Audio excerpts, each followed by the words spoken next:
V Michalovciach sa oficiálne začala rekonštrukcia priesečnej križovatky na Kruhovú. Na mieste stavby sa uskutočnilo slávnostné poklopanie základného kameňa. Ide o križovatku štátnych ciest 1/50 a 1/18, ktorá sa nachádza v intraviláne mesta Michalovce.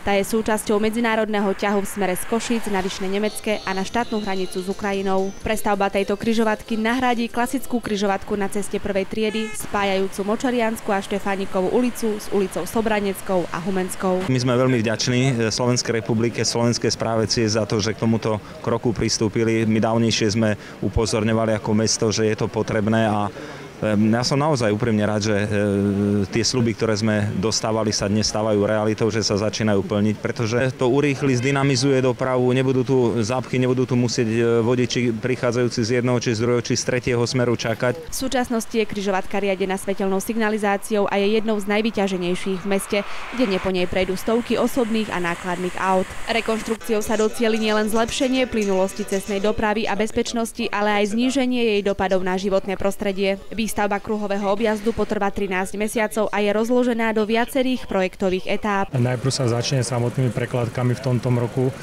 Ako náhle skončia prekladky, v podstate v zimnom období nechceme otvárať križovatku a komunikácie, pretože by to skomplikovalo dopravu na území mesta Michalovce.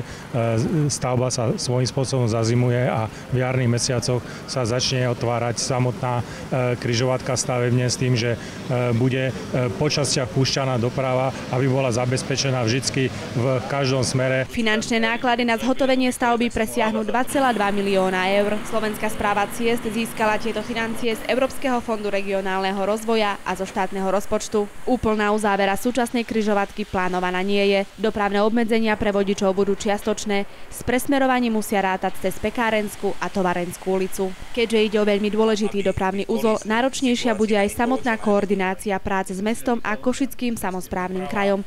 Práce budú prebiehať podľa jednotlivých technologických postupov. Toto miesto je miestom, kde stalo sa už aj dosť tragédií, bohužiaľ.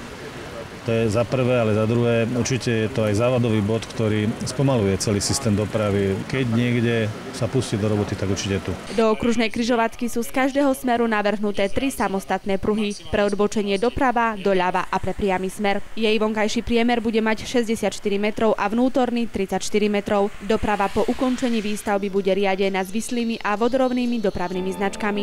Vznikom najväčšieho kruhového objazdu v meste sa zvýši kvalita životného prostredia, rovnako aj estetika prerábaného územia. Prvé motorové vozidlo by malo po novej okružnej križovatke prejsť v novembri 2014. Z Michaloviec Martina Kužmová.